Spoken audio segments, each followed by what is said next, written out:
Greetings and salutations, viewers and listeners. Welcome to episode 106 of Word Ninjas Live. I am your host, Charles, your regular instigator of creative and literary productivity. It's been a good week. And joining me tonight are my co-hosts, Will. Hello. And Calvin. Hey everyone, how you doing? Everyone else is off doing other things. But the three of us are here, so let's do a show. Kicking things off is our weekly conversation topic, and this one was submitted by an audience member. The topic for this week is, what is the first step in building an audience? Now, we're going to go a little bit into detail about this, but we're also going to kind of shotgun effect this because it doesn't quite specify what you're building an audience for. So I kind of figured we'd start with a little bit of what's needed before you get an audience and then try and dial in a bit as to just how do you actually get your audience and how do you retain it and things like that. Because that is not only a very open-ended question, but there's a lot of aspects to consider in regards to that question. Because if you are building an audience, then presumably you have something that you want to talk about, or a group that you want to talk to. So first you have to figure out who are you talking to, or what are you talking about? What are your topics going to be? Like in our case, we are primarily a literary podcast, so that is going to be the main spin that we do on most of our things. Are you going to be having a monologue where you're just talking primarily on your own and occasionally having other people monologue? Or are you going to have more of a dialogue where other people can chime in and provide their perspective on things? Is it going to be more interactive in that guests can dial in, your audience can actually talk to you in real time or via comments, stuff like that? That's kind of some of the very foundational things that you're going to have to start thinking of before you can build an audience. Not to mention, how are you going to talk to your audience? How are you going to communicate? Is it going to be via video, just audio? Is it going to be just a blog or a Tumblr or text primarily? Is it going to be primarily imagery? Depending on the format, you're going to be communicating with your audience in considerably different methods. I mean, granted, audio and video are comparatively similar to each other, but those are comparatively different than, say, just text, or if you're going to be doing primarily Instagram or something like that. And one of the big things that I know, at least for a lot of podcasts, the main differentiator for some are live versus pre-recorded. Are you going to be doing a Google Hangouts on Air style, where whatever you say, it's up there, it's on recording, like us? Or are you going to pre-record it and edit it and tweak it and clean it up as you go? And once you've actually figured all that out, or say you already do have a show or something that you've put together and you want to build up an audience for it, how are you distributing it? Are you going to be using stuff like YouTube or iTunes or a podcast host and aggregator system like Libsyn or some other method of distribution? How are you getting your materials out to your potential audience? There's a lot of resources out there on the internet depending on just how you're going about it. And one thing that I know a lot of people trip up on, and I know even we've had to think about it and strategize about it, is what content are you creating that will actually retain an audience? Because There's a difference between quality and quantity. Quantity does not guarantee an audience. Quality doesn't even necessarily guarantee an audience. There is a balance to be found amongst the two, and also a fair portion of luck. And then, of course, how much interaction will you actually have with your audience as you're building it? Are you going to be responding to comments? Are you going to be reaching out to them? Are you going to be interacting with them? Or is it going to be a little more passive where you're putting the content out and just seeing what the reactions are? Those are just some of the things that I came up with when thinking about how to answer this question. I'm not sure how the rest of the crew took this one on, because at least for me, this is a very open-ended question, and there's a lot of different ways you could go about this. I've been thinking about most of the day how did we get an audience? Because I know we have an audience. I've met several of them, and you're all great people. I'm still sometimes amazed when people walk up to a booth at a convention and be like, "Oh yeah, we watch your podcasts." I'm like, you actually do? Yay! Yeah, I know one of the emails we got, I think it was still earlier this month, kind of threw me for a curveball. Like, really? People have listened to our content in that way and actually want to do certain things with us as partners? Like, what? How did that happen? I guess occasionally we're doing something right. Definitely trial and error is going to happen. If one thing we've definitely learned is if something doesn't work, even if you yourself like the idea of it, you have to let it go if it's not working, or tweak it or something. Sometimes what sounds good on paper doesn't actually work in the real world. So be flexible. That's usually on me. I mean, it's on all of us. We all have to be able to be flexible and admit that this isn't working. We need to change it. Or part of this isn't working. We just need to work on that part. But this other part does work. How can we upplay that and make it even better? Which probably fits into the quality and quantity thing. And a lot of things I hear, because I know a lot of other content creators who have audiences get all the same questions all the time, and it's just get out there and do it, create, but also be yourself. That's how this got started. Yeah. I kept on saying, I want to do this. This seems like a cool idea. I think we would have fun with this. So I finally just did it. I forced myself to start, because once you start, then you can get the ball rolling. But if you don't even start, then it really is just nothing but talk, and you can procrastinate for a long time. The first step is always the hardest. At least initially. Then the steps get even more complicated and convoluted. Yeah, but you're already walking. You just have to figure out where to put your next footstep. But definitely, you have to enjoy what you're doing. Like, if you want to have an audience, you can't just go, well, this is popular, I'll just do that. If that's not something you enjoy, and you're just kind of faking it, people will realize that you're faking it, and that you're not really enjoying it, and then you'll lose an audience. If you're doing something you enjoy, people will pick up on that enjoyment, and then they'll enjoy it too, in turn.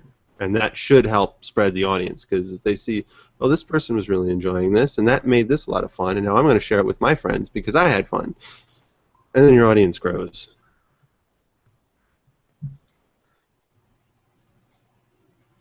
Hopefully, your audience grows. That's part of the luck thing. Yeah. I mean, at least for podcasts, I know there's a lot of podcasts that are either around the same age as us or even younger that have a ridiculous fan base now. And a lot of that was partially luck in who picked them up, who noticed, and how quickly it spread. Sometimes it doesn't really take much for something to gain a lot of popularity if the content is good. Mm-hmm.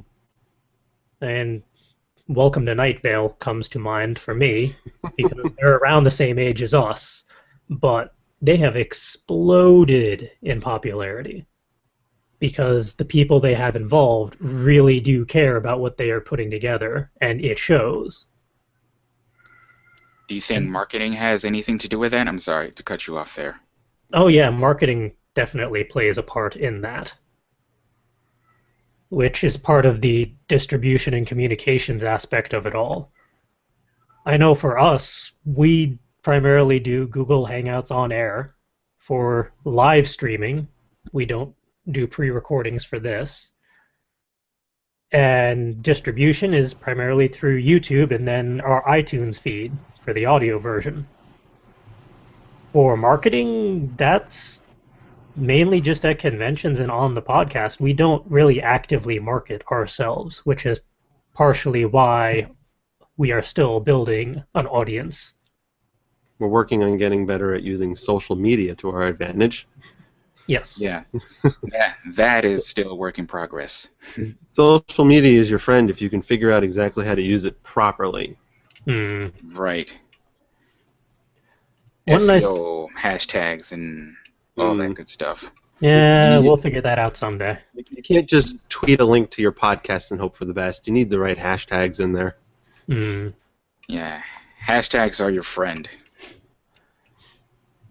But we haven't befriended them yet. Yeah, we'll get around to it someday. We still think of them as that little pound sign at the bottom of a number pad on a payphone. Right. A rotary payphone. It's on the other side of the zero from the star sign.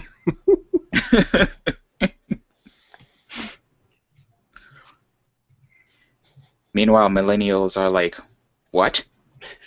Pay phone?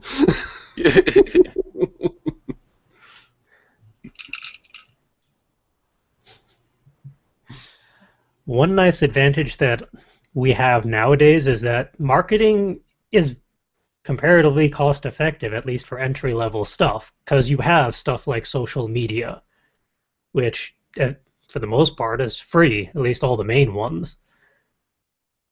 So the resources out there to get your stuff out there is a lot more diverse and easier to access than it used to be, which kind of ties into one of the news highlights we're going to discuss later on. But yeah, marketing and communications is going to be an aspect of it.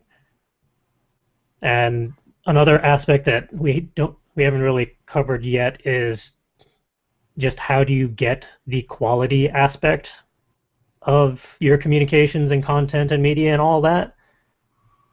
I keep going down the podcast route simply because, hey, that's what we're on, that's what we're doing. So adapt this as necessary, but I mean, for us, we started with the tech that we had on hand. We have laptops, we have the built-in webcam for video. We originally had just low-grade mics. A couple of us had snowball mics, which is the basic entry-level USB-powered mic for sound quality. We've since upgraded, for the most part. Calvin is an exception to Yeti mics. Calvin's a little fancier than us. Not sorry. The only reason I have the Yeti mic is because you gave me one. Otherwise, I'd still be on this thing. This horrible, horrible quality little microphone. And well, I'm hoping to actually do a panel-length discussion on like podcasting on a budget to figure out the very basic level stuff to figure out, is this type of thing for you? If you're going to create content to a level of quality where you want to build an audience, you're going to have to do at least a minimal investment in tech and preparation, because if you're running off of either your computer's mic or a little built-in mic from your headphones, the sound quality is going to hurt because of it. And some of that can be fixed in post-production, but if you're doing a live stream or anything, you can hear it. And it can be a little frustrating if you have a lot of background noise, either from a computer fan or just general stuff going on, or a phone vibrating every 20 seconds. Like, I know the Yeti mics are considered like the price of entry, as it were, to do audio level recording stuff on computers. I'm not sure what other brand equivalents there are out there. Everyone I've talked to just tends to use the Blue Yeti mic for the entry-level stuff. But if you're going to be building up an audience, presumably you're going to be creating content on a semi-regular basis. It's not just going to be a one-off deal. So you're going to need the tech and hardware to create the quality content that you want, which is going to be an aspect that you're going to have to figure out along with all the other things I've already rambled about. Into that trial and error thing. Yeah. Because we've been through a lot of different kinds of hardware and software, and some work and some don't, and Some are better than others. yeah. And sometimes when you try to cut corners on costs, things don't go as well as you hope. Yeah. But it's also helpful in that there was a possibility that as we were doing this podcast, it wasn't going to be for us. Maybe we weren't going to feel as entertained about it as we thought, or we'd run out of things to talk about eventually, and we'd just cap it at a certain episode number. If you invest too much, if you try to go for the professional grade hardware too early, you may end up regretting it, depending on how devoted you are in the long term, which is why it's good to slowly scale up your tech as you do your trial and error stuff. Because I know we also have a pretty diverse spread of software now, mainly thanks to just Humble Bundles, because things look interesting, like, oh, we could use this, oh, we could use this, ooh, that looks interesting. We don't use probably 60% of it yet. And I don't know how many editing software things that we've tried across the whole crew, just for audio and video at this point. I know Audacity is probably the main audio editing software that we use, because that one's free and cross-platform and a minimal learning curve. It's pretty forgiving. But for if you're doing video for any of your content, I feel like a lot of us, there's probably 3 or 4 different software pieces we could say. I will say if you're on a budget and you're looking for minimal video editing, like you're not looking to do anything too fancy, Windows Movie Maker is free and it's pretty stable. And while it doesn't have a wide variety of tools you can implement for doing any fancy editing, if you're just doing basic editing, it's got a really easy learning curve. So if you're looking to get started, I do recommend, because that's what I started with and have upgraded since then because Calvin. But yeah, Windows Movie Maker wasn't terrible. And just for those who have not used it, what would fall under basic video editing for Windows Movie Maker?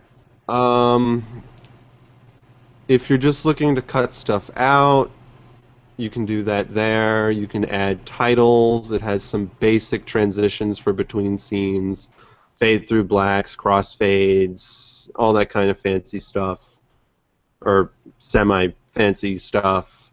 If you're looking for anything that'll let you edit the audio separate from the video, you can't. Like if you recorded your MP4 and it has the audio and the video together in the MP4, Windows Movie Maker will treat that as one thing. So you can't really do too much editing of the audio and video separately. You'd need another software to extract the audio from the video. Like Audacity. Yeah, like Audacity. But if you just load an MP4, excuse me. If you just load an MP4 into Windows Movie Maker, it'll build the peaks, and it'll be right there, and it's all considered one thing. And you can do some basic like volume editing, but you can't do any separate editing. So nothing too fancy. And I only played with it a little bit, but it does have some decent stuff. And it doesn't have a terrible learning curve. And again, it's free, which is always nice to get started with because that's a pretty minimal investment. Because if it's free and it doesn't work for you, then you only lost some time and some hard drive space. And then you can just add it to the list of software that is not for your efforts. Indeed. It's good if you're looking to get started and you need something to practice with, but you're not sure you want to invest any money in yet. And then from there, you can look into better software that costs money but has more features and more play that you can work with it. I know for my video editing, I use Camtasia, but it's one of the older versions that I got through a Humble bundle. So it's somewhat limited in what it can do compared to the current versions out there. But it's still enough that I can do the transitions, I can chop up the video, pull stuff out, add stuff in. And it does have basic title creation stuff, but we have our custom stuff from Calvin to make it look nice and shiny.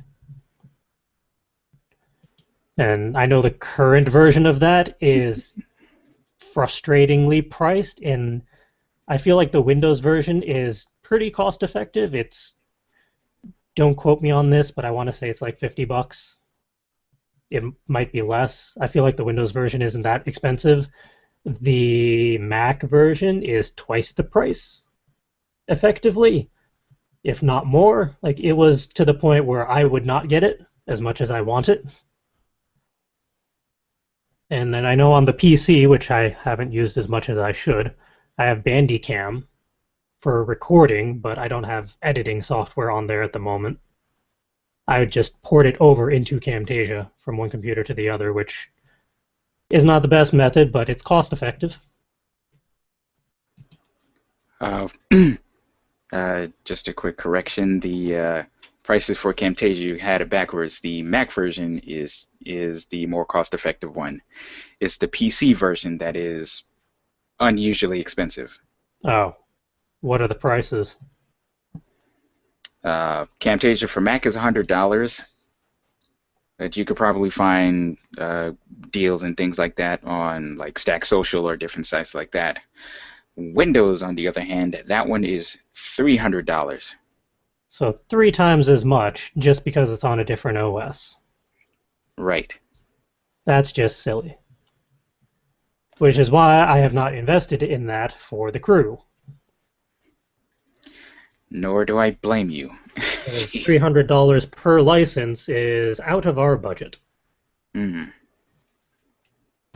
I have been enjoying recording with Shadowplay lately, but that does the one nice thing is that it's free and it seems to capture off your capture card instead of just recording what's on your screen. The downside is that you do need specific video cards in order to use it. Yeah, I'm not exactly going to be able to use that on my Mac, unfortunately.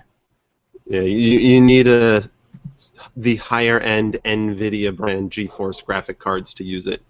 It's not compatible with others.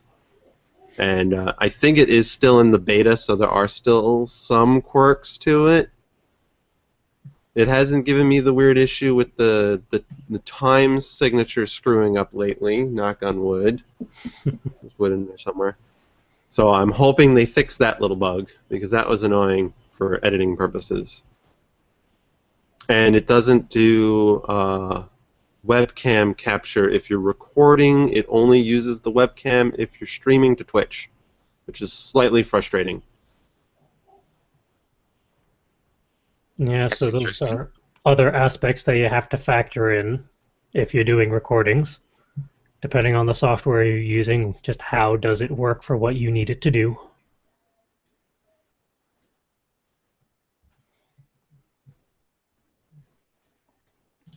And What does Calvin use in regards to software for the 50 billion things he does? Well, I have a subscription to Adobe Creative Cloud, so I have access. Envy. I mean, it's the best $56 that gets automatically debited out of my checking account every month.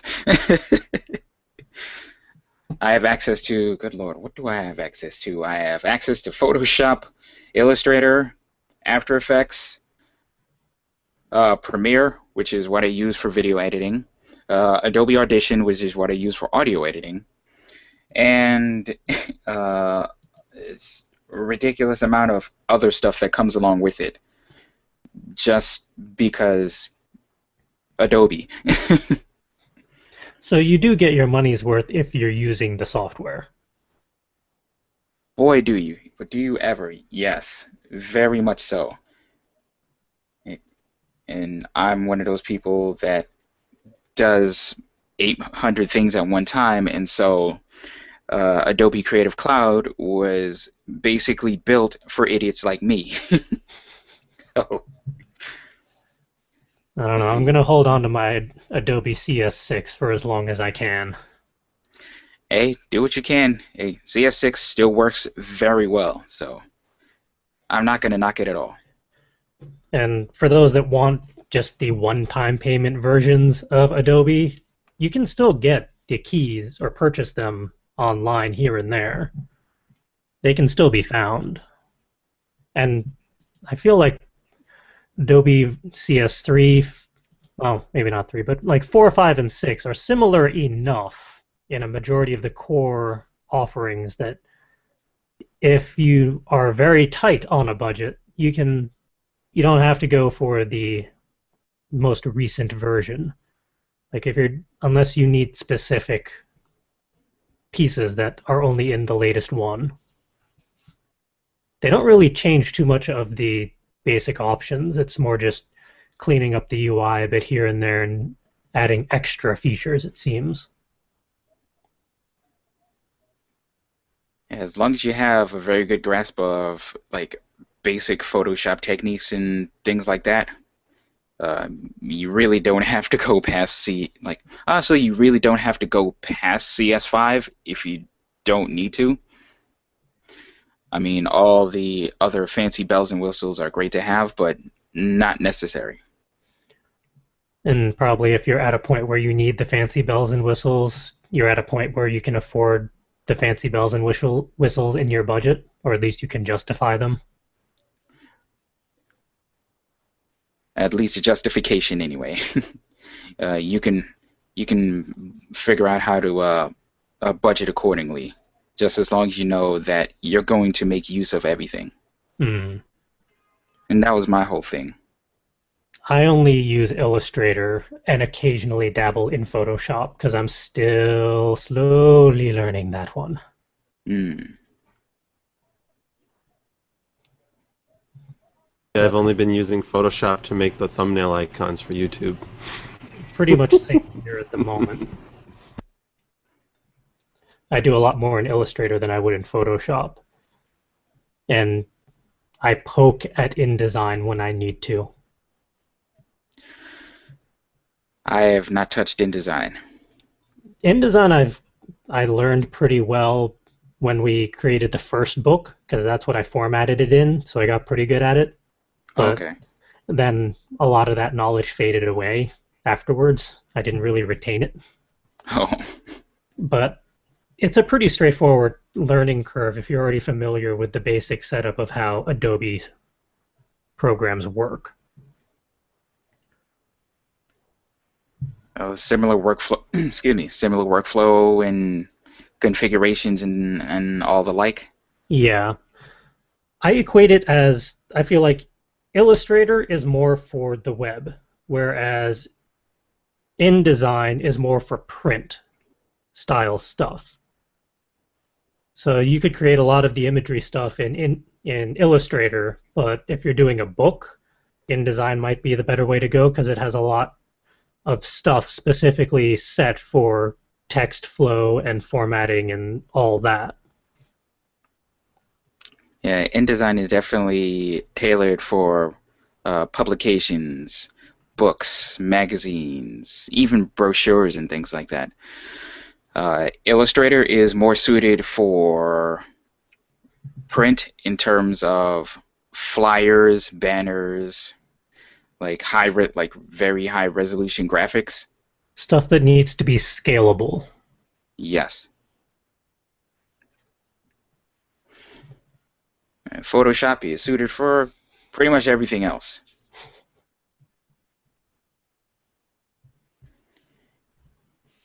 And although I've never tried it, I know a lot of people uh, toss out the software GIMP as a free alternative to either Illustrator or Photoshop. I can never remember which.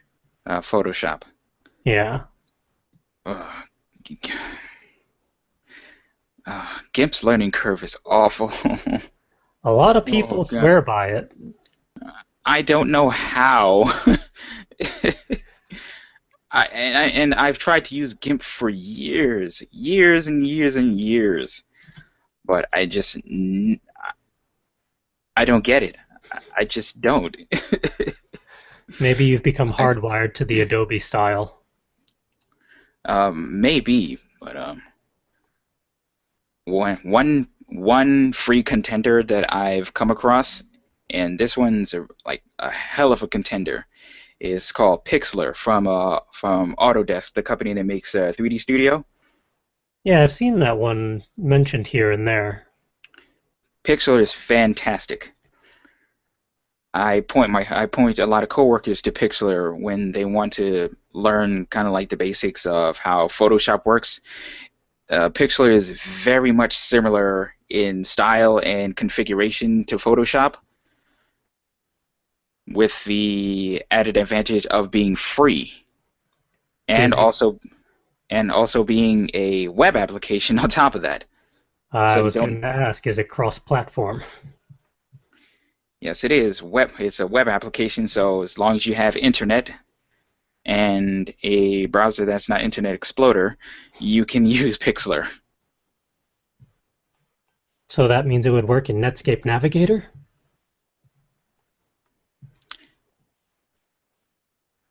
I never tried. I could try. I could check. We could see. It would be hilarious Oh, if it did. only the P in Pixlr shows up in Netscape.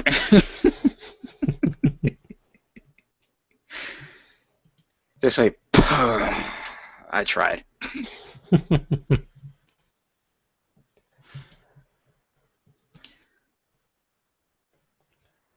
But dialing back to the topic at hand, at least for how we went about building our audience, I don't think we actively went about it. As the instigator of all of this, I just started with my friends. I know I pulled in Richie for the first couple episodes, and then I pulled in the rest of you just before Kineticon, and it kind of just snowballed from there, at least for the podcast, and, well, everything else that followed, really. But I know that as we're a literary-based podcast, I let a lot of my writer friends know about the show and what we do, and talk to other writers at events, and basically just tried to network and figure out what they're interested in, what they would like for us to talk about, so we could come up with content that is relevant to the audience that we would potentially have. And sometimes we just had we just talked with them. Sometimes it was recorded, sometimes it wasn't. But every interaction helped us figure out just a little bit of what we could do, how we could go about it. And I know, at least for myself, I've pretty much kept my personality through every episode. I haven't really dialed that back or pushed that or dialed that up, I guess, as it would be. Basically, what you see is what you get from me. I don't have the mental fortitude to play around with that. But I know that a lot of the other content creators out there that I watch as an audience member a majority of it I watch for their personalities and their interactions as groups and crews or just as individuals. Because most of the content I watch would be Let's Plays. And some of the games I've already played or I've already seen, but depending on how other people go about playing it or what their commentary and perspectives are, that's the content that's interesting to me. And I'm sure Will has his own perspective on that, since he more or less reminded me that Let's Plays were a thing, and then I slowly got into them. And half the Oops. ones that he keeps mentioning, I slowly get into. Not sorry.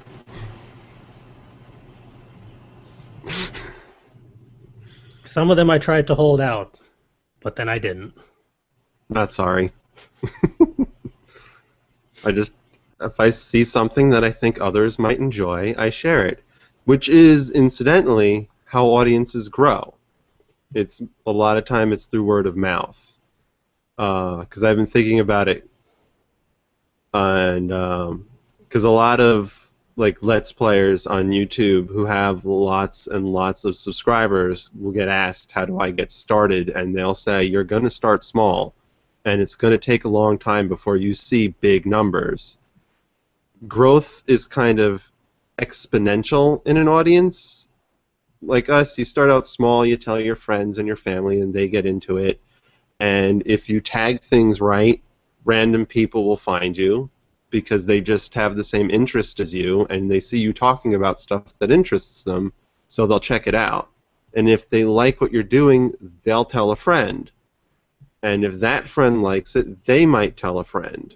And then they might tell a friend or a family member, and then your audience slowly grows. So if you have an initial audience of 5, it'll take a while to get to 10, and then 20, and then so on and so forth. When you see people like on YouTube with 1 million subscribers, and then a couple months later they have 2 million subscribers, and you're like, wow, they got 1 million subscribers in only 2 or 3 months. That's amazing. But if you figure all those 1 million people each told a friend, that's another 1 million people. If you have 100 people and they each tell a friend, that's only another 100 people. It doesn't seem like a lot, but it's just exponential growth. Not to get too mathy, but that's just how an audience grows. So if you're starting out and it's taking a while to get started and your audience seems to be growing slowly, don't get discouraged. Just keep at it. Eventually, the right people will find it and it will pick up. Just make sure you're making yourself known. And just keep trying. That's what we did. Yeah. We're up to 106 episodes already. And I mean, admittedly, some of the things that we've done didn't work for what we wanted to do or how we wanted to go about it. We're still doing trial and error. And probably 2, 3, 10 years down the road, we'll still be doing trial and error on things. How many times have we redone Muse Food? I don't know. And we're already on Game Break 2.0, and that could still even change depending on how it works, since we've only been doing it for maybe a month. Yeah. I like it better than Game Break 1.0, but it might not be the final version number. Oh, no, I'm sure there'll be a 3 and 4 somewhere down the road as we tweak things. But that's another aspect of it. You're going to have to keep on evolving your work as your audience grows and as your style evolves, because who we were on episode 1 or 2 or 3 or whenever we respectively started on this show is not who we are now. I mean, yeah, there's certain core aspects of each of us where even back then we still have that, but after about 100 episodes, we've learned certain things of how to keep the flow going, how we want to portray things. There's a fair amount less ums and uhs and stutters at this point because we've prepped a bit more beforehand. Or at least I don't notice them anymore. Maybe I just tune them out for all I know. I've been really trying to work on my speaking skills. I still stutter a lot, and that's something I continually am trying to work on. But I think that's just a matter of like working on my confidence and like knowing that I actually have things to talk about instead of me just like sitting back like, mm-hmm, mm-hmm, mm-hmm. Like I can contribute to the conversation. I think one of the things that I struggled with is the fact that I'm not one of the like more wordy of the group. Like I'm the musician of the group. I'm not as prolific of a writer as the rest of you guys. But after a while, I slowly began to find my groove within the group and within the podcast, and so I continue to stick it out because one, it's fun. Two, I continuously learn things, and three, I'm really stubborn. And I think that's a trait that we all share, which is why we've made it to episode 106 of this podcast. Yeah. One thing I've seen, at least from other shows and content creators, there's only a few of them who do content creation solo.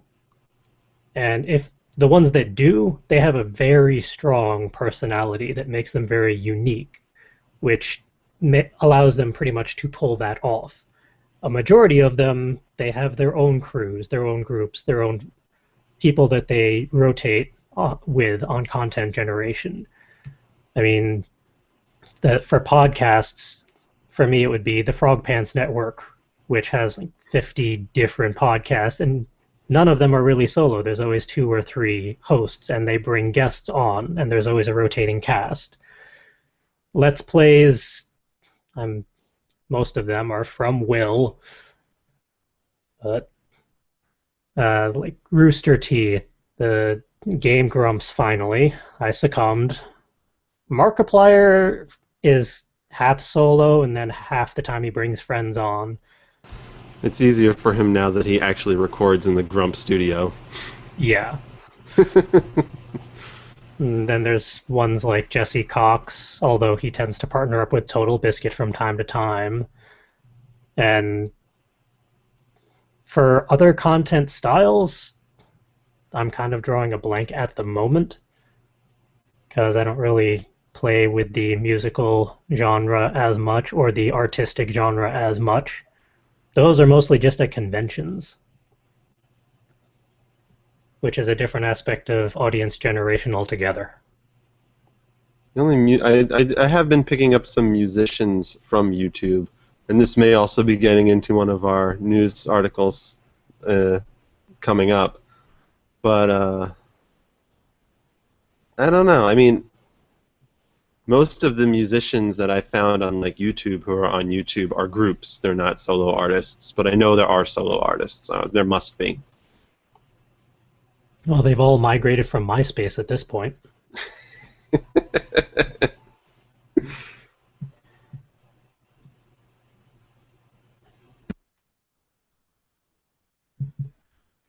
I wish I could contribute to the YouTube musician conversation, but I really don't follow too many musicians on YouTube. Like, the only one that really comes to mind is a guy named Andy Refelt, and he doesn't really do original stuff. He basically does like alternate takes of really popular songs. Like my favorite song that he did was a smooth jazz version of Enter Sandman. Oh God. I am intrigued. It was awesome. Wow. Yeah, the only music group that I can think of from YouTube that I've found is Postmodern Jukebox, which does a similar thing in they take popular songs but completely change the style.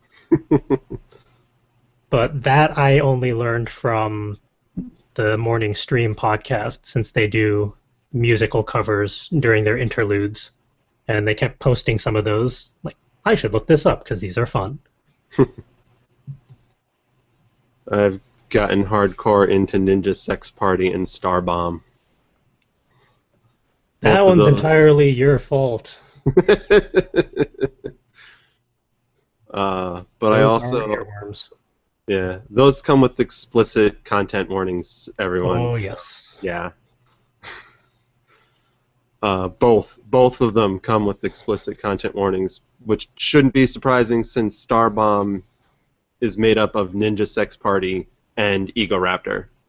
So, but some I want to get into, and I've heard a couple things from them, is Mystery Skulls and Tupperware Remix Party. I know someone's mentioned that at some point, but I never looked into that.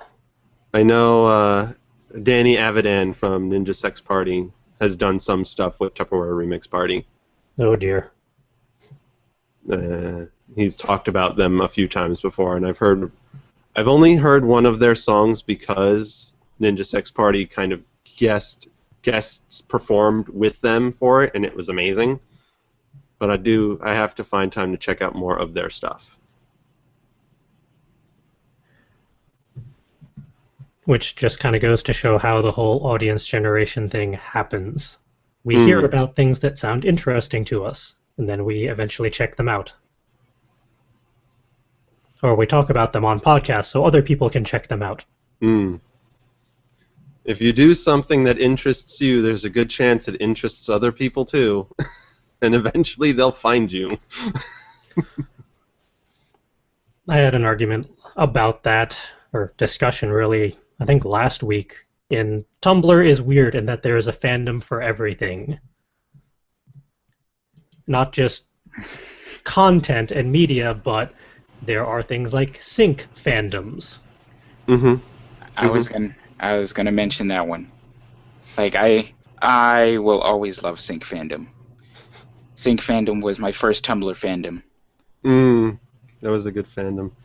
There's also a secret passageway fandom for real life secret passageways and secret doors and homes.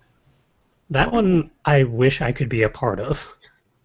It's all about art and stuff about like moving bookshelves and fake walls and stuff. I want to do that.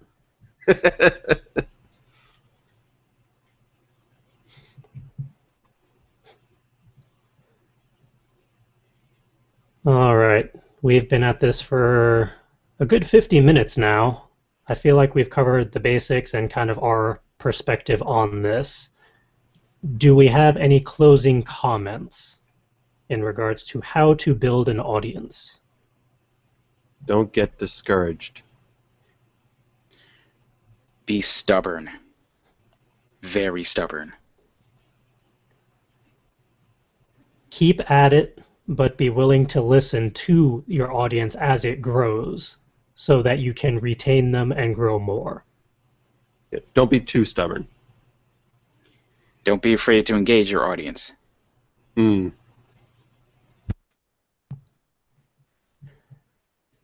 to our viewers and listeners out there, by all means, post in the comments below of how have you been building up your own respective audiences, or is there any aspect of this that we didn't quite cover or that you'd like us to dig deeper on? Post in the comments below so we can learn more about your perspectives on all of this, and if appropriate, hey, we can bring up some of the follow-up questions or commentary on a future episode of the show so we can dig even deeper into audience generation. Because it really is very open-ended depending on what you're doing and how you're going about it and just what your goals are. So if you want a more focused discussion on this from us, post in the comments, let us know. And with that, let's migrate to the highlights reel for the week, where we have a couple comparatively long articles for us, and yet another humble bundle. But first, the first news article for this week, which means I gotta go on screen share. All right, the first article is over on SF Signal. and it's all about exploring fear in fiction. And the main spin of this article, as it says in the beginning, is how do you use the fears that fascinate you in your writing? And how do the things in those dark recesses and corners of your mind come to the fore? What authors evoke the fears lurking in your own head, and how do they do it? And then they talk to 14 different authors in regards to these questions and what their responses were. Now, we're not going to read all 14 because that would take us a little while because they really went into detail, which is nice because if you read this article, you're going to get a lot out of it. Like, they gave some really quality answers. This was a fun read. But as you can see while I'm scrolling, it would take a little while to go through all 14. So what I'd like to do instead is to just discuss with the crew what sort of takeaways did you get from this, and if you felt like asking these questions to yourselves, what would your answers have been?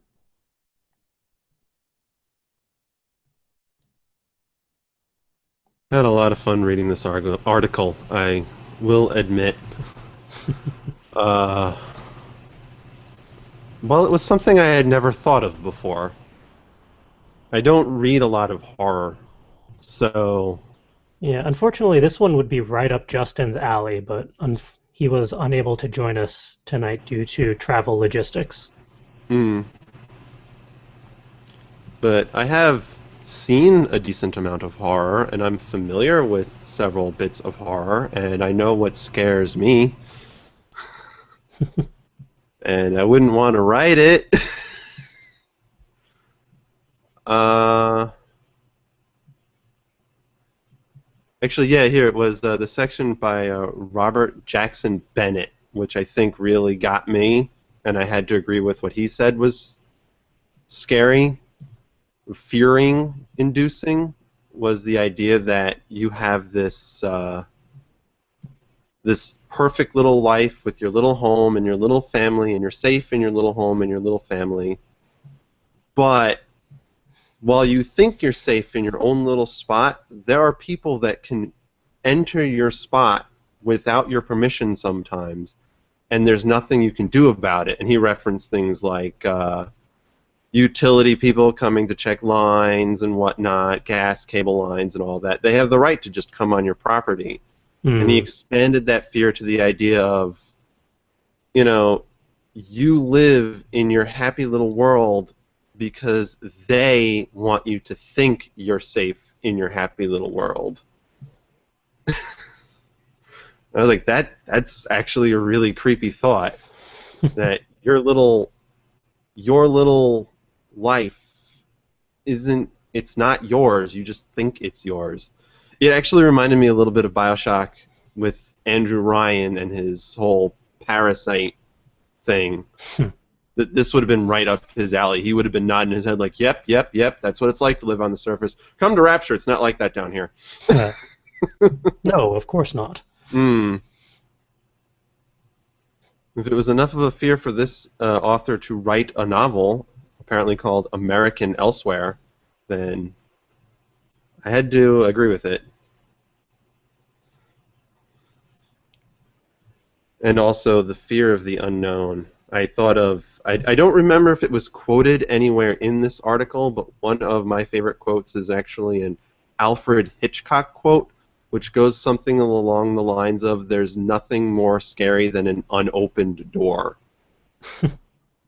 Which is basically the fear of the unknown, of the thought that there could be something there that will do horrible, terrible, eat your face off things to you, but it's not apparent.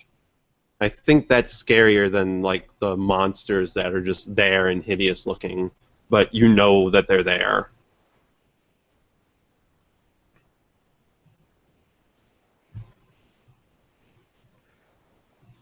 I did not really think this through. I posted my perspective on it in the show notes, but I don't want to screen share that. So I'm bringing it up on my phone. Oh. I can read it for you. No, I think I got it up on my phone, but while I'm doing that, does Calvin want to chime in?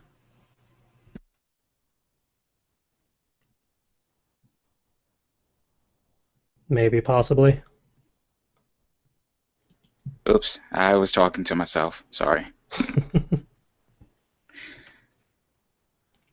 Like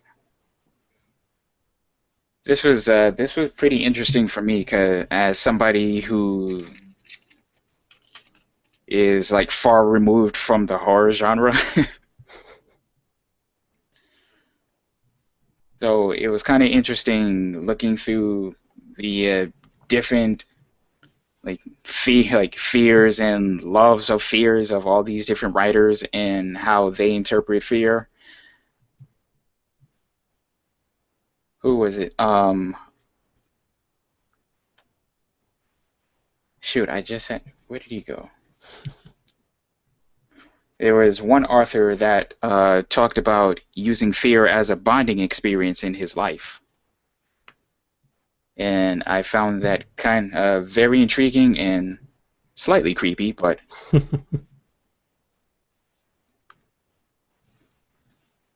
oh, here it is. Mercedes M. Yardley. I often say that fear brings us all together. There are people who don't understand joy, love, or camaraderie, but everyone knows what it's like to be afraid. It's the most basic primal emotion there is.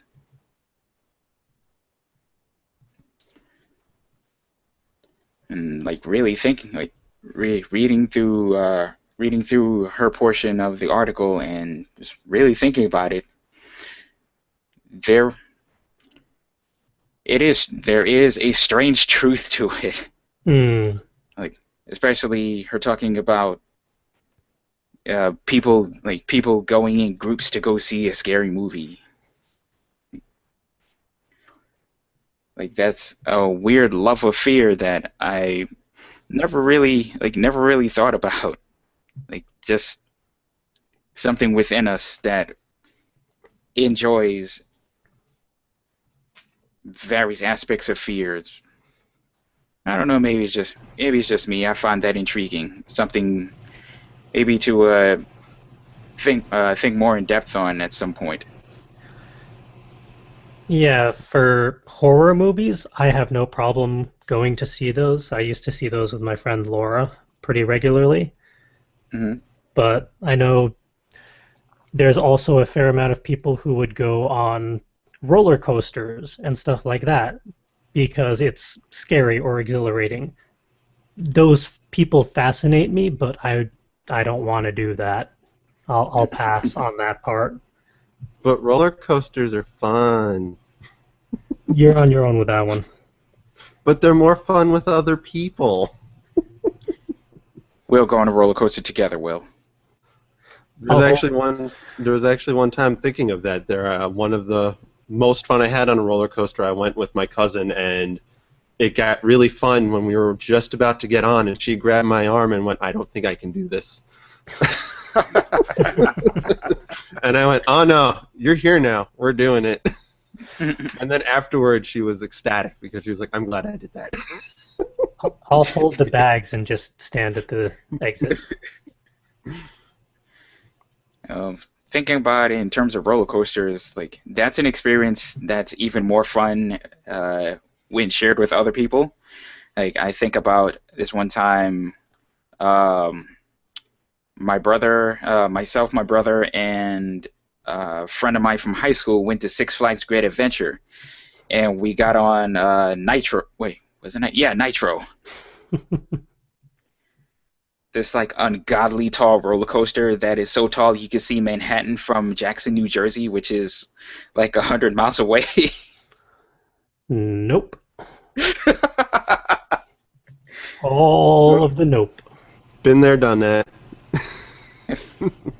And after we got off the roller coaster, like we were like completely psyched, and we were like, "Let's get on it again!"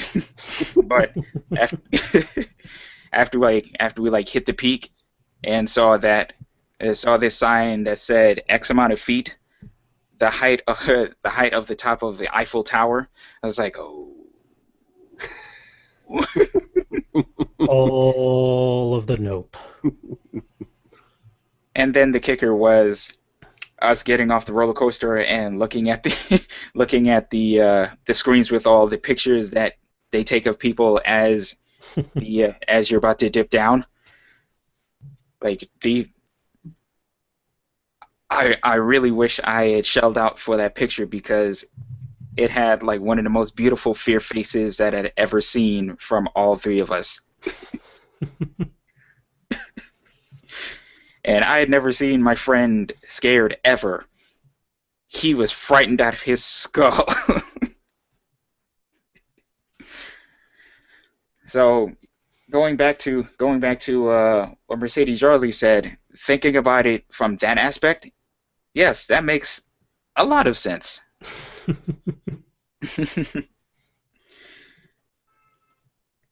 it's it I've just I couldn't really come up with any sort of scenarios until Will mentioned roller coasters about like shared moments of like shared moments, sharing moments of fear. But it's one of those weird things that we as humans tend to enjoy. Hmm.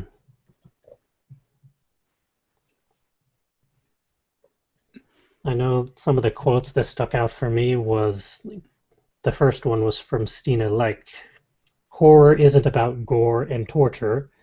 I'm looking at you, Saw franchise. Well, well-written horror is about the psychology of fear. It's not about blood and viscera, it's about getting into people's minds and actually figuring out what their phobias are. That's what makes horror really interesting.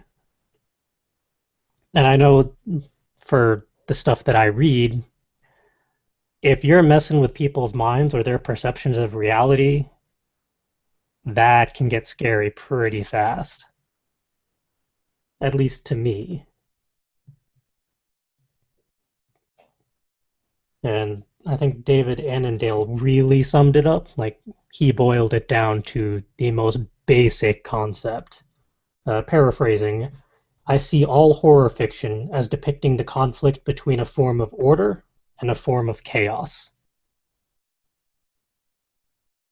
And that really does boil it down. Like every single horror movie, book, concept, there is going to be some force of order, generally your main character or group of teenagers that are going to get horribly slaughtered, and then the order of chaos, which just instigates the fear and kicks things up a notch or three.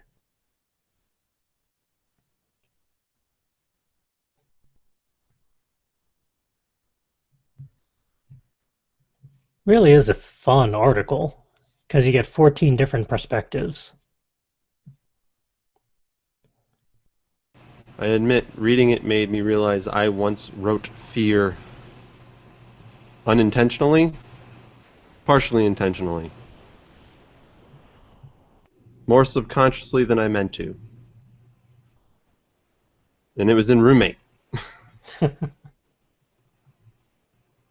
I know Calvin's read the scene because he said he wanted to punch me after he read it.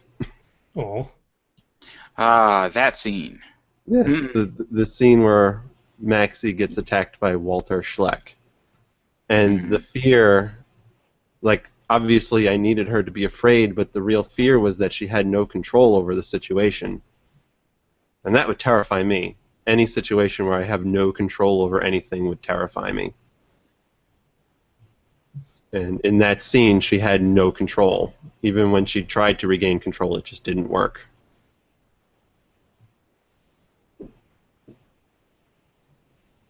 She was only saved when outside forces took control. hmm.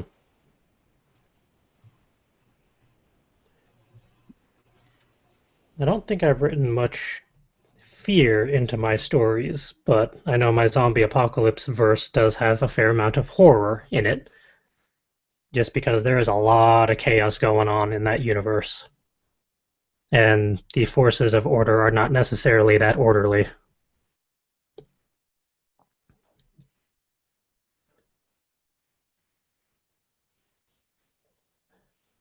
So yes, this was a very interesting article, well worth the read if you're interested in the psychology of fear in literature.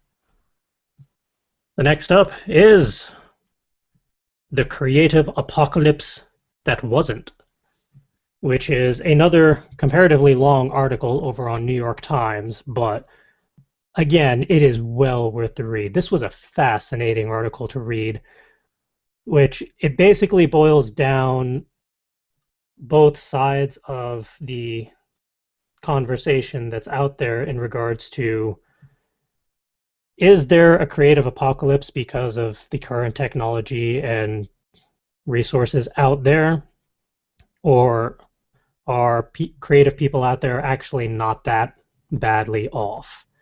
Because this was instigated by back in the Napster days, back when that was a thing, and probably LimeWire and things like that, where piracy of music primarily was pretty easy. Granted, that has evolved as well with stuff like Pirate Bay and torrents, but the whole concept of just where is the creative landscape now that so much content is being put out there for free, or you can obtain it without paying for it. And this is another one I'd like to toss out to the crew just for a discussion of what they thought of this article. Because as I scroll through it, you're going to see it is a pretty lengthy article, and they really go into depth, so we're not going to be reading it verbatim or anything. There's a lot that I came up with reading this article. It's between personal opinions, like observations, just personal observations and opinions primarily. Like back in 2000 when this whole started, like with the Napster, like the Napster lawsuit. I never really bothered to take the time to really look at Metallica's side of the story. Like you think about all that they have to do, like all that they had to do back then to cut an album. Like yeah, that paragraph is actually maybe worth reading. I think it was primarily like the second paragraph. Just to paraphrase, this is what he said to the Senate. Lars Ulrich said to the Senate committee, "We typically employ a record producer, recording engineers, programmers, assistants, and occasionally other musicians. We rent time for months at recording studios, which are owned by small businessmen who have risked their own capital to buy, maintain, and constantly upgrade very expensive equipment and facilities, etc." Yeah. Just to kind of paraphrase that. So like 15 years ago, just to go into an album, and then Napster comes around. So thinking of that, like reading that paragraph alone, really like shows you like how much Napster like honestly undermined all their work, because there was so much that went into it. But we are now 15 years past what happened at that point, and technology has advanced significantly. So, like and now the playing field has leveled. So guys like me can write a soundtrack, just sitting in his jammies all day. I mean, yes, there are services like Spotify, and I think Grooveshark actually got shut down at one point, but there's music streaming services that you don't have to pay for to listen to this artwork, to this music and stuff like that. But as I pictured it in my mind for a comparison, there's always been an argument of what's the difference between women's underwear and a women's bikini. One implies consent, one does not. Just like with Napster versus Spotify or something like that. One of them Mm. has consent to stream the music for free because they have other methods for revenue generation to make up for it. Napster did not. Right.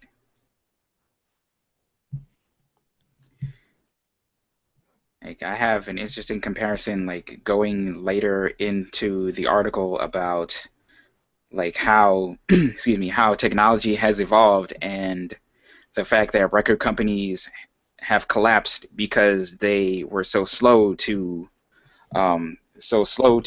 adopt and adapt new technology. Like I thought about uh, like it's all I I went about it in the mindset of evolution. And for some reason, what came to mind was this random page that I came about with two gifs.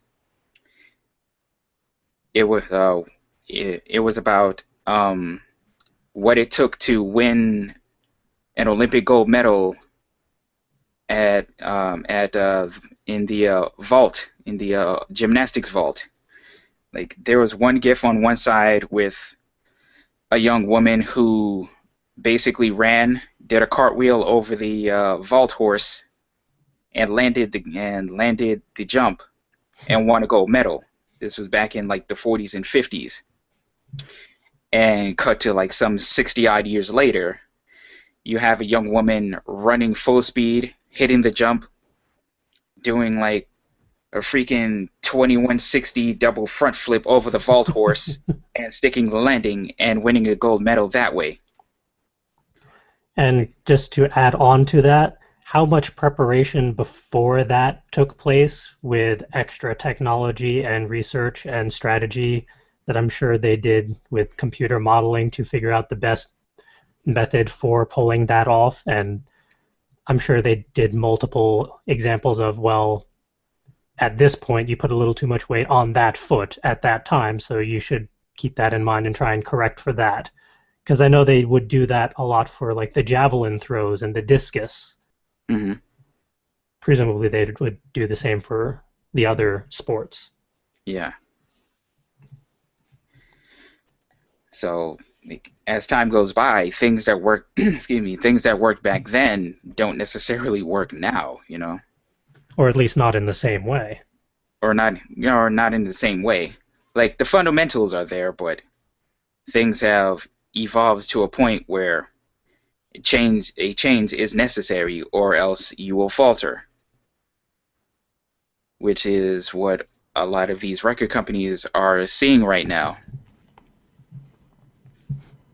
And it's gotten to a very interesting point in time where you no longer need a record company to become famous. All you need is creativity, perseverance, a decent set of hardware and software, like we mentioned earlier, and just enough marketing know-how to like hit somebody's radar, you know? Hmm. If And I might put in a recent actual example, since I mentioned Ninja Sex Party earlier, they previously only sold their songs through iTunes, and when their third album dropped, they decided to take the jump to physical CD sales. They sold so many CDs that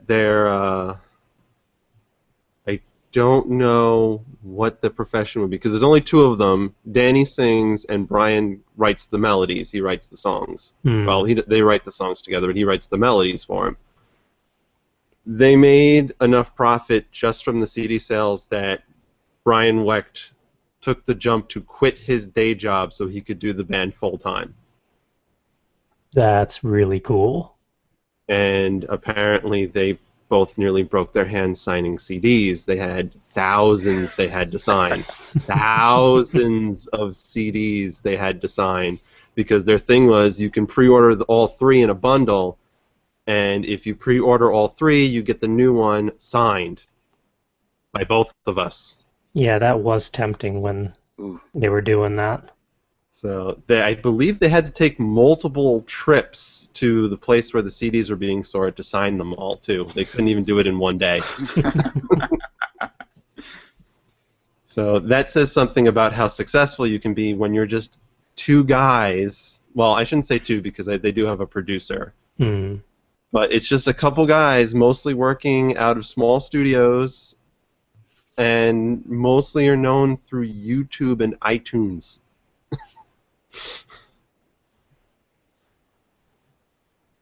I admit, when I read this article, at first I was sad, and then I was glad as they went into actual facts about how, while at the time Napster was bad, Hmm. like they said, technology has changed to the point where anyone can pretty much simulate a massive recording studio on their laptop in their living room or Yeah. bedroom, in Calvin's case, in his pajamas for $1,000 or so altogether. Mm-hmm.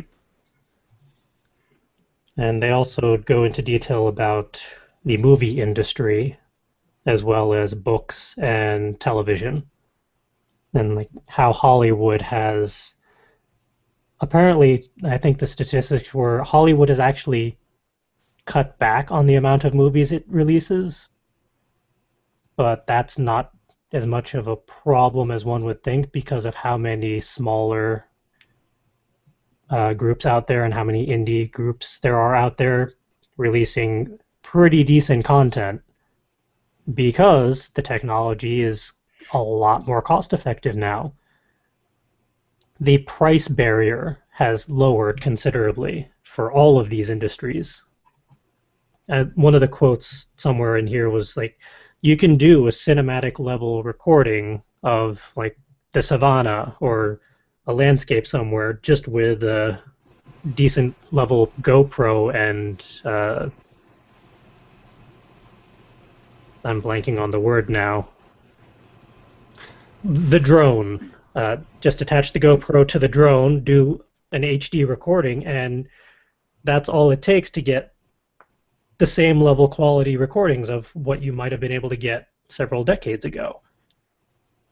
Like the price of entry has dropped considerably, which allows for a much more diverse spread of creative people. We're not reliant on big production companies anymore. No, which has significantly altered the landscape for all of these industries. And that's why a lot of the bigger publishers have had to change some of their methods and why some of the slower ones have faded away or got eaten up by others. Or complain that the internet is killing all their business. Yeah. This actually reading this article made me think, too, there was something in here about how a lot of the big chains are also the ones that are keeping it safer with the Marvel movies and the remakes and all that, and the sequels.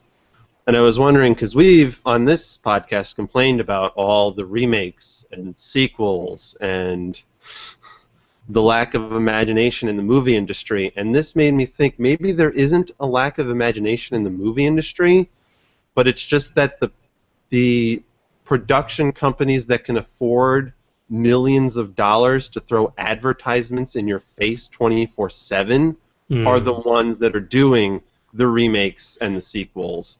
And all the originals are indie movies that can afford to make the movie but can't afford to have like Super Bowl commercials for the movie. So their marketing efforts are going to be a little smaller scale. Right. So we don't hear about them as much, but they're still there. And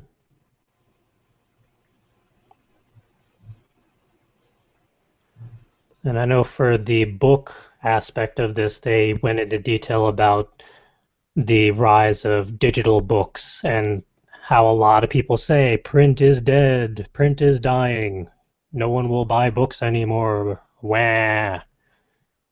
Well, the statistics showed that there's still a very healthy market for print books.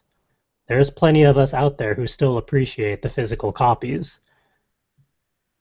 And there's a perpetually growing market of people who are purchasing ebooks because you can read it on almost any device now, from your phone to your tablet to your laptop, so you can really read it anywhere. And that was actually very encouraging. I was kind of curious about how they would take that on, and it was nice to see that all is not lost in the land of books.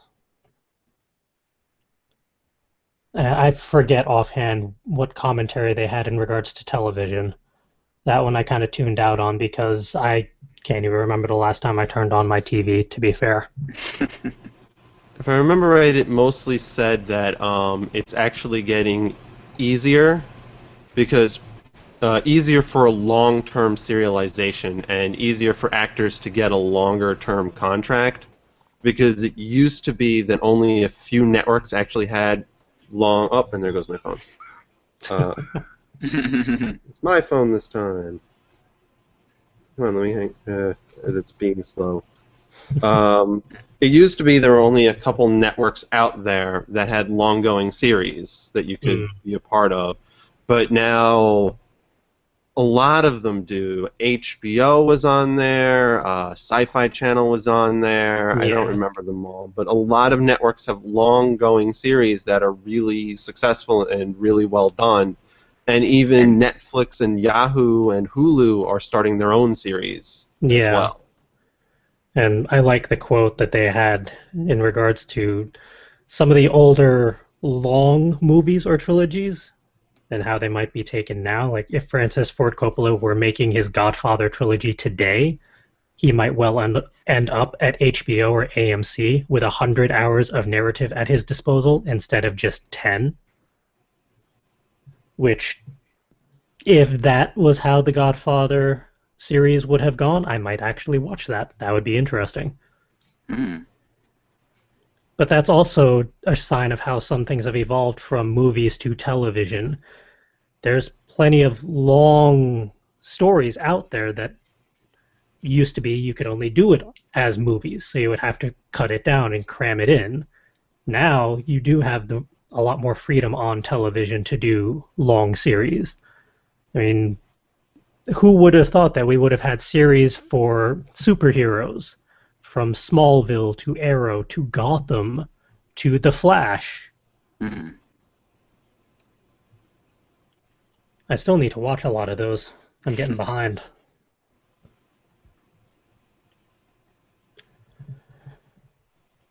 But it feels like the article was mainly boiled down to yes, technology has changed. Yes, the landscapes have changed considerably. They are not what they once were, but that is not inherently bad or disconcerting or dangerous because the technology has evolved to allow a greater breadth of people to participate. And yes, it is still hard to make a living off of it, But it's not but impossible. no, it is definitely more encouraging because I think near the end they actually commented on there are more methods for fundraising and Right. just fund generation really because you have stuff like Kickstarter, Indiegogo, Patreon. You have methods for helping these smaller indie people accomplish what they're trying to do. So yes, this is a very long article, but it is fascinating. I highly recommend that our viewers and listeners go check it out because it is well worth the read. Just to kind of close things out, Mm-hmm. the the beginning of the article had a blurb from Lars Ulrich at the Senate hearing where he said, NAFTA will cause the diverse voices of the artists to disappear. 15 years, that was 15 years ago. 15 years later, that is far from the truth. I'm pretty sure it's safe to say that the diverse voices of the artists are even stronger now that the playing field is even more level than it ever was at any point. And I feel like another aspect of this is there's also a greater diversity in just acknowledgement of the artist out there. This just came to mind now for some reason rather than earlier, which is annoying.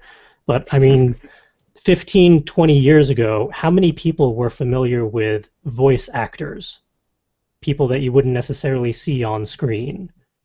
And some of the lesser known jobs and responsibilities of content creation. Because I know a lot of my friends now, I mean, granted, I'm slowly getting into that side of the industry, so maybe I'm a little biased, but a lot of us at least know of certain voice actor names or would recognize the names if we heard them. A lot of us know artists who do certain works on various IPs or comics and graphic novels and stuff like that.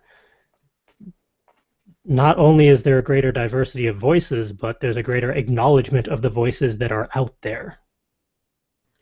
It's very interesting you say that because, like, prior to the evolution of technology, the only voice actors you would ever really honestly acknowledge were like big name actors and actresses who lent their voice to like major motion picture animations.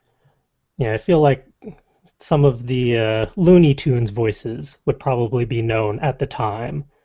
And admittedly, that was also back in the time when the radio plays were a little more prevalent, so you'd probably recognize those voices a little more.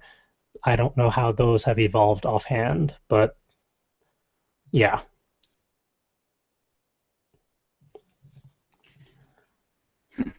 It kind of makes me think of Welcome to Night Vale, especially especially when they did the live reading and like, how like everybody in the live reading like isn't like aren't like the most well known of people, but a lot of them have a rock star following now because of Welcome to Night Vale, and it's really like really encouraging to see that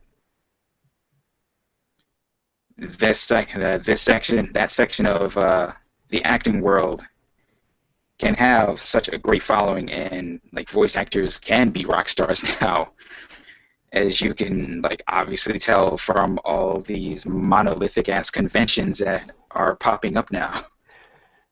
Yeah, a lot of the Comic Cons now have voice actors alongside with regular actors, and they bring in just as much of a following as the regular actors, which is really cool. And And well deserved, I believe.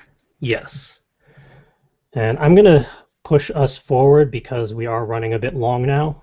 We got a little too in depth, which is fine, but we need to keep things rolling. So I'm going to migrate on to the last news piece for the week. The latest Humble Bundle, which is an audiobook bundle this time round. They're switching things up a bit. But this week for the Humble Bundle is all about Star Wars, which is semi-timely since the latest movie in the franchise is coming out comparatively soon. But as with all Humble Bundles, it's pay what you would like, and you get Tier 1. If you pay the average price, you get Tier 2. And if you pay, in this case, $15 or more, you get Tier 3. Now, for $1 and up, you would get Star Wars, the original radio drama, and Star Wars, Tales of the Jedi. So I believe that's movie 4 in the overall Star Wars landscape. And then if you pay the average price, which of course varies depending on when you check it out, it is currently $12.84. You would get Star Wars: The Empire Strikes Back, which I want to say is the second movie. I am a Trekkie and I can't remember the last time I watched any of the movies, so please forgive me.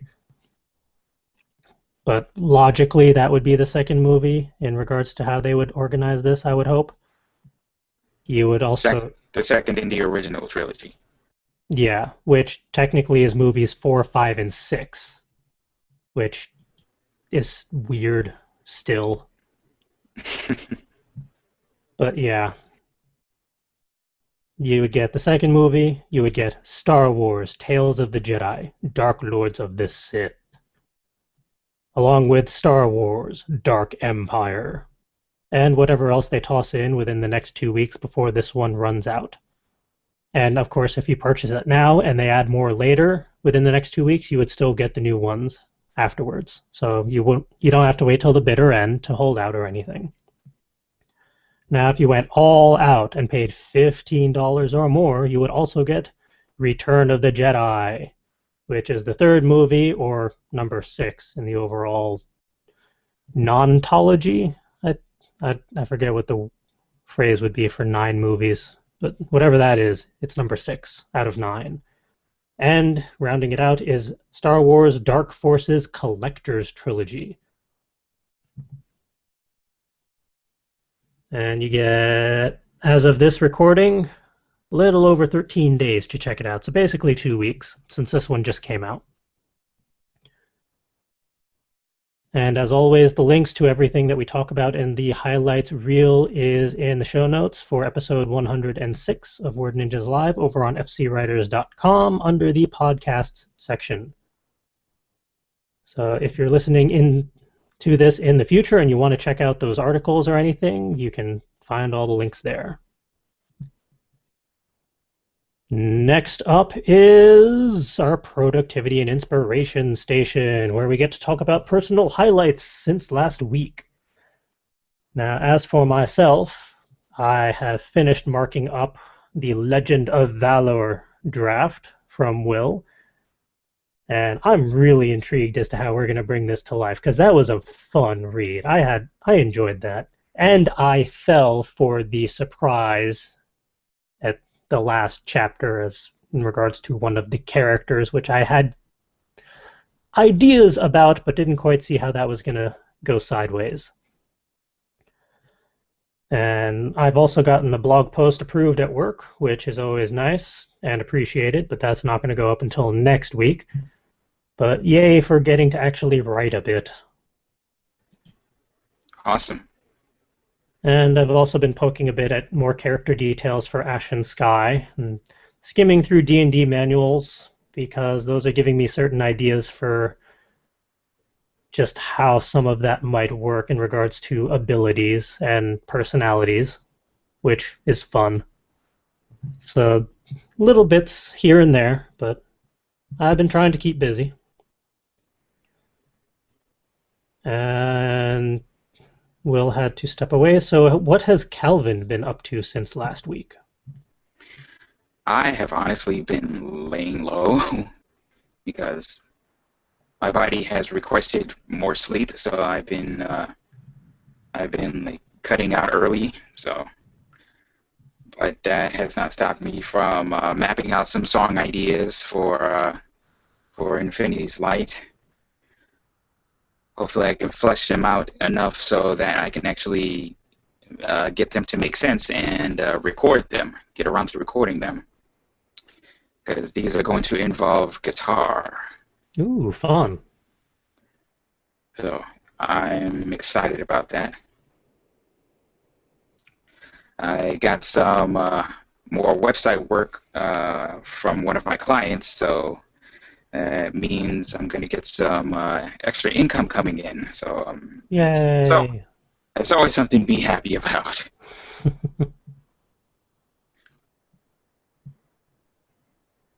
I've got another thing that I will tell you guys about off air. Podcast viewers and listeners don't get to hear about this one. Well, at least not till later. And lastly, I was able to give my mother her long overdue birthday present. She was out of town for a while, so I couldn't give it to her until she got back. I got her the 2013 Nexus 7 tablet. Nice. She has refused to put it down ever since she opened the box. So it went over well then. I believe it did. So I'm very happy that my hunch worked out well, and she's absolutely loving it. She can share in the excitement that I felt when I got mine.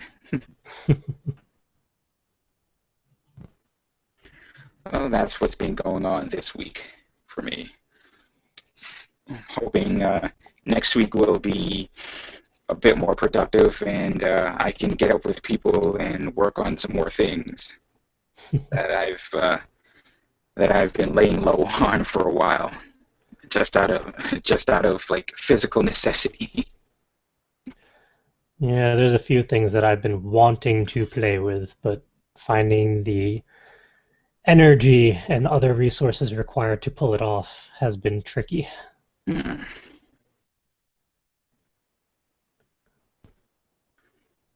But hopefully, time will be on our side, and we can get around to them in a timely manner. Yeah, I don't know about within the next week since we do have a convention this weekend, so we're going to be a little distracted. Yeah, just a little bit, but at some point. Hmm. And while we wait for Will, speaking of conventions, hey, there's one this weekend. We are all going to be at Inconceivable up in Northampton, Massachusetts, from Friday to Sunday, as vendors and press. That's going to be fun. I'm super excited about that. I enjoyed last year's. I enjoyed Inconceivable last year, even given what happened during that weekend. Yeah. And I'm hoping this weekend will be even better. And there's a couple of people I want to track down and chat with, especially people that I got to chat with last year, and they're coming back again. So it'll be awesome. It'll be awesome seeing them again and picking their brains and whatnot. Yeah, I know that our friends Rusty are going to be there, Jim Taylor, Sal. I'm excited to see Sal again. It'll be fun to catch up with them. And Greg Wicker from Grego's Game Shows is going to be there this year. We got to meet him at a KaiCon, so it'll be cool to see him again. Yeah. I'm excited to see Jennifer Alice Provost because I want to read more of that series because it is a fantastic series, and she's also from Spencer Hill Press, who are always a fun time. Yes, yes, yes. But before we go into other events, we have a Will again. Hey, I'm back. What have you been up to in this past week or so? Alright, so going back to my productivity. Let's see. I'm sure CJ mentioned that he did work on the Legend of Valor draft. Well, so did I. Considering I wrote the thing, I figured out it was like 10 years ago, give or take. I needed to refresh myself on what it was I actually wrote, and then make note of all the stuff I hated. Which thankfully wasn't all that much. Just a couple things I'm like, no, why did I think this was a good idea? This is a horrible idea. No. I did have a lot of fun with your various commentaries in between scenes. A lot of those were definitely, because when I wrote it, it's a video game script, and I had originally wrote it thinking, I'm going to turn this into a turn-based RPG. That was my original intent, so a lot of my commentary is based off that idea. But we may do something else with it, so some of those ideas may not work, some of them may still work, but need to be tweaked. We'll see how it goes. We're going to discuss it this weekend on our downtime at Inconceivable. Hopefully. Hopefully. Depends on how distracted we get. There are a lot of distractions there, to be fair. Yeah. Very true. But good, but the good kind of distractions. Yes. Let's see, I finished writing and typing up the short story I was working on. I just need to review it and edit it, and I should be able to post it up on my Patreon before the end of the week, before we go to the convention, because I want it up before we go to the damn convention. It's been too long since I've posted my own kind of content up, and I need to rectify that. And other than that, other game break and other weekly shenanigans, the usual stuff. Editing audio, editing gameplay. I actually finished next week's, or potentially next week's game break earlier today, unless we have something else that'll go up next week. Who knows? You'll have to tune in to find out.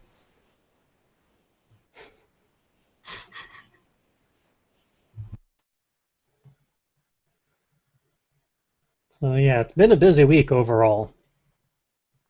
And of course, to our viewers and listeners, by all means, post in the comments, what have you been up to this week? How have you been productive?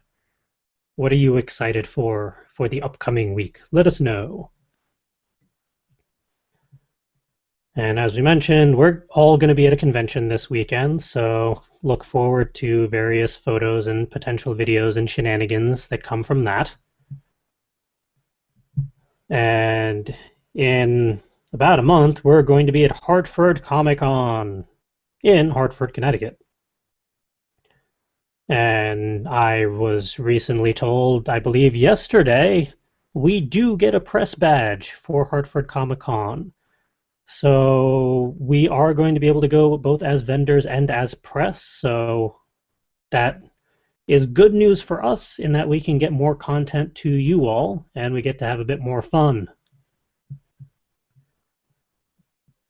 And of course, we've already been confirmed for your Minicon 2016 and Kineticon 2016. And as we get any other updates for events, we'll update accordingly in the show notes going forward. So if you want to meet us in person or say hello to us, check out the event schedule, see where we're going to be and when, and come say hello. And with that, it's time to wrap up this show. We've gone a little long, but we had fun. We had things to talk about. It happens. I hope everybody out there enjoyed it as well. And as always, if we have entertained you in any way, shape, or form over the last just shy of 2 hours, subscribe to the YouTube channel so you can watch, comment, and thumbs up all the various shenanigans that we post. And if nothing else, as my window in front of me makes very disconcerting noises, that is weird. If nothing else, share our channel with others. Help us build our audience so that we can provide our content to even more people. And if you would like to talk to us, we're on social media. Twitter is @FCWordNinja, and we track the hashtag WordNinjas. We're also over on Tumblr, fcwordninja.tumblr.com, and Facebook, facebook.com/fullcoveragewriters. And if you want to help us fund all of the various shenanigans that we get up to and some of our other sellable baubles that are still in R&D, go check out our Etsy store, which is etsy.com/shop/fullcoveragewriters, which has our full slew of creative buttons and magnets. We have bookmarks. We have a couple books on there now. We also have our little Word Ninja writer's block plushie and other stuff as we are able to add them. So keep checking in. And if you want to track me down, your best bet is still my personal Tumblr, which is fancypantswolf.tumblr.com. And everywhere else is still pretty hit or miss, but all of the various links are in the About Us page over on fcwriters.com for all of us. Where could people track down Will? As usual, the best place to find me is on my personal Tumblr page at darkhom.tumblr.com. It's spelled DARKHOM.tumblr.com. I've been thinking of reactivating my Twitter account, so that's at Will Granville. Yeah, suddenly can't say my own name. At Will Granville. No promises that it'll actually happen. I've just been thinking about it. We'll see how it goes. And of course, you can support me on my Patreon at patreon.com/Darkholm. And where can people track down Calvin? Best place to track me down these days are Instagram. Find me at CCWII, and on Tumblr at instacal.tumblr.com. And with that, thank you all for joining us for episode 106 of Word Ninjas Live. Tune in next week as we do a review of Inconceivable, and I don't have the show notes up for next week, so I forget the topic offhand, but tune in for whatever we decide to talk about next week. And, of course, recent news and updates on various endeavors and everything else that we do. But until then, have a good week, everyone. Go have some fun. Go be creative. Go build your audiences. Easier to access than it used to be, which kind of ties into one of the news highlights we're going to discuss later on. But yeah, marketing and communications is going to be an aspect of it. And another aspect that we haven't really covered yet is just how do you get the quality aspect of your communications and content and media and all that. I keep going down the podcast route simply because, hey, that's what we're on. That's what we're doing. So adapt this as necessary. But, I mean, for us, we started with the tech that we had on hand. We have laptops. We have the built-in webcam for video. We originally had just low-grade mics. A couple of us had snowball mics, which is the basic entry-level USB-powered mic for sound quality. We've since upgraded, for the most part. Calvin is an exception to Yeti mics. Calvin's a little fancier than us. Not sorry. The only reason I have the Yeti mic is because you gave me one. Otherwise, I'd still be on this thing. This horrible quality little microphone. And, well, I'm hoping to actually do a panel-length discussion on, like, podcasting on a budget to figure out the very basic level stuff to figure out, is this type of thing for you?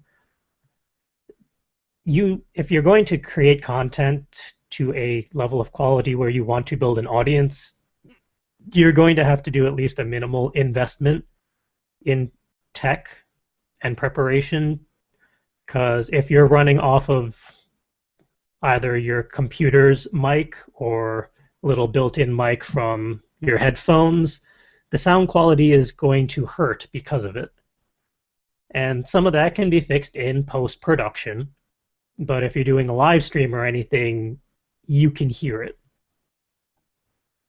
And it can be a little frustrating if you have a lot of background noise, either from a computer fan or just general stuff going on, or a phone vibrating every 20 seconds. Like, I know the Yeti mics are considered like the price of entry, as it were, to do audio level recording stuff on computers.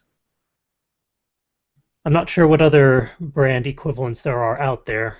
Everyone I've talked to just tends to use the Blue Yeti mic for the entry-level stuff.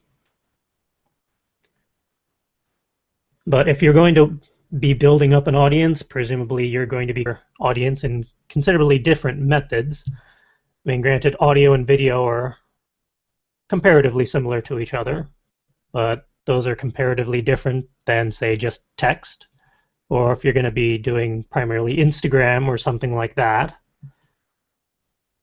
And one of the big things that I know, at least for a lot of podcasts, the main differentiator for some are live versus pre-recorded?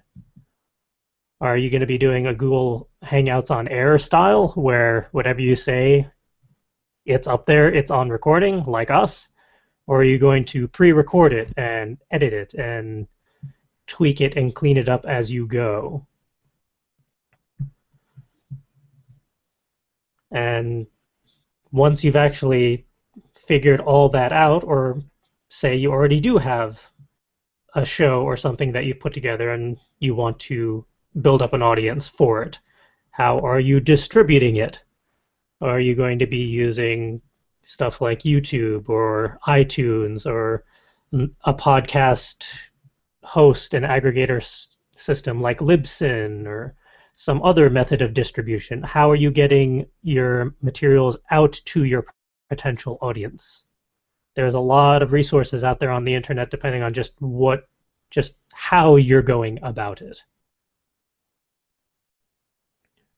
And one thing that I know a lot of people trip up on, and I know even we've had to think about it and strategize about it, is what content are you creating that will actually retain an audience?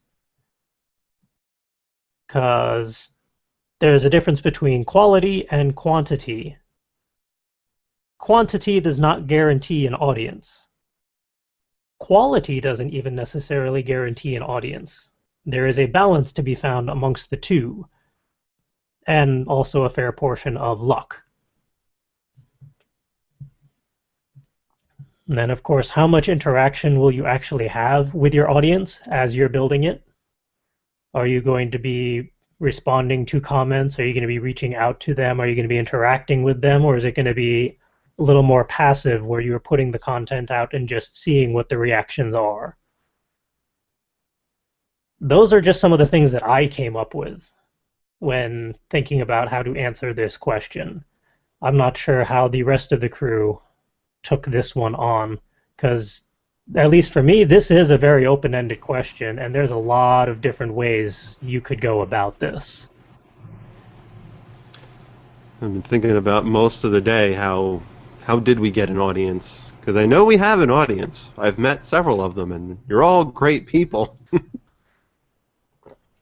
I'm still sometimes amazed when people walk up to a booth at a convention and be like, "Oh yeah, we watch your podcasts." Like, you actually do? Yay! Yeah, I know one of the emails we got, I think it was still earlier this month, kind of threw me for a curveball. Like, really? People have listened to our content in that way and actually want to do certain things with us as partners? Like, what? How did that happen? I guess occasionally we're doing something right. Definitely trial and error is going to happen. If one thing we've definitely learned is if something doesn't work, even if you yourself like the idea of it, you have to let it go if it's not working, or tweak it or something. Sometimes what sounds good on paper doesn't actually work in the real world. So be flexible. That's usually on me. I mean, it's on all of us. We all have to be able to be flexible and admit that this isn't working. We need to change it. Or part of this isn't working. We just need to work on that part. But this other part does work. How can we upplay that and make it even better? Which probably fits into the quality and quantity thing. And a lot of things I hear, because I know a lot of other content creators who have audiences get all the same questions all the time, and it's just get out there and do it, create, but also be yourself. That's how this got started. Yeah. I kept on saying, I want to do this. This seems like a cool idea. I think we would have fun with this. So I finally just did it. I forced myself to start, because once you start, then you can get the ball rolling. But if you don't even start, then it really is just nothing but talk, and you can procrastinate for a long time. The first step is always the hardest. At least initially. Then the steps get even more complicated and convoluted. Yeah, but you're already walking. You just have to figure out where to put your next footstep. But definitely, you have to enjoy what you're doing. Like, if you want to have an audience, you can't just go, well, this is popular, I'll just do that. If that's not something you enjoy and you're just kind of faking it, people will realize that you're faking it and that you're not really enjoying it, and then you'll lose an audience. If you're doing something you enjoy, people will pick up on that enjoyment, and then they'll enjoy it too, in turn. And that should help spread the audience, because if they see, oh, this person was really enjoying this, and that made this a lot of fun, and now I'm going to share it with my friends because I had fun. And then your audience grows.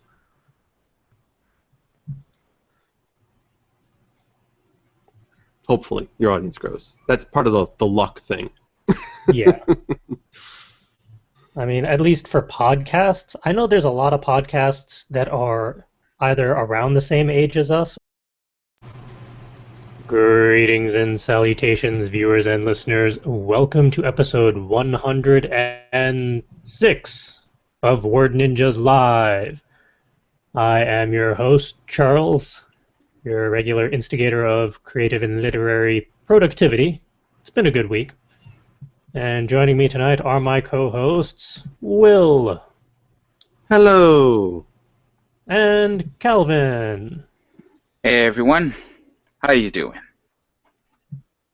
Everyone else is off doing other things.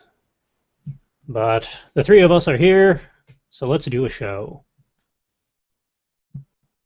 Kicking things off is our weekly conversation topic, and this one was submitted by an audience member. The topic for this week is, what is the first step in building an audience? Now, we're going to go a little bit into detail about this, but we're also going to kind of shotgun effect this because it doesn't quite specify what you're building an audience for. So I kind of figured we'd start with a little bit of what's needed before you get an audience, and then try and dial in a bit as to just how do you actually get your audience and how do you retain it and things like that. Because that is not only a very open-ended question, but there's a lot of aspects to consider in regards to that question. Because if you are building an audience, then presumably you have something that you want to talk about, or a group that you want to talk to. So first you have to figure out who are you talking to, or what are you talking about? What are your topics going to be? Like in our case, we are primarily a literary podcast, so that is going to be the main spin that we do on most of our things. Are you going to be having a monologue where you're just talking primarily on your own and occasionally having other people monologue? Or are you going to have more of a dialogue where other people can chime in and provide their perspective on things? Is it going to be more interactive in that guests can dial in, your audience can actually talk to you in real time or via comments, stuff like that?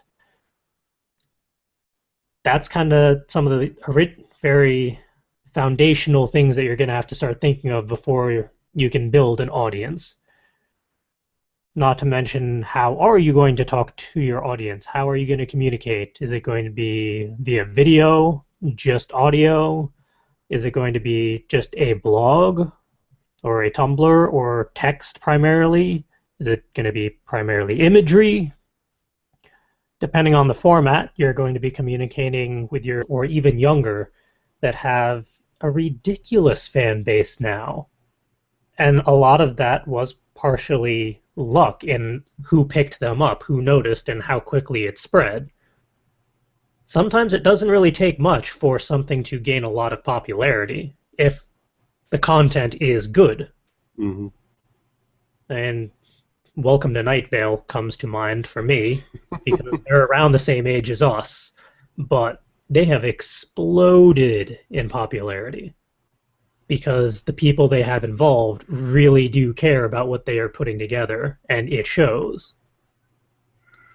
Do you think marketing has anything to do with that? I'm sorry to cut you off there. Oh yeah, marketing definitely plays a part in that. which is part of the distribution and communications aspect of it all. I know for us, we primarily do Google Hangouts on air for live streaming. We don't do pre-recordings for this.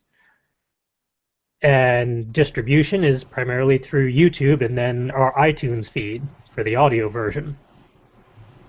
For marketing, that's mainly just at conventions and on the podcast. We don't really actively market ourselves, which is partially why we are still building an audience. We're working on getting better at using social media to our advantage. Yes. Yeah. That is still a work in progress. Social media is your friend if you can figure out exactly how to use it properly. Right.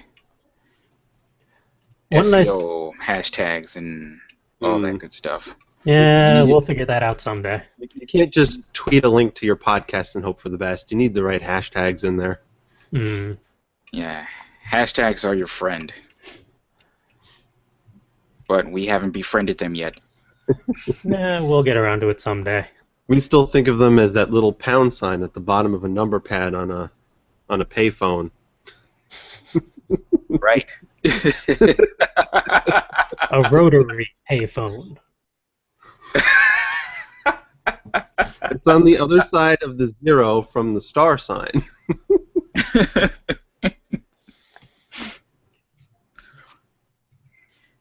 Meanwhile, millennials are like, what? Pay phone?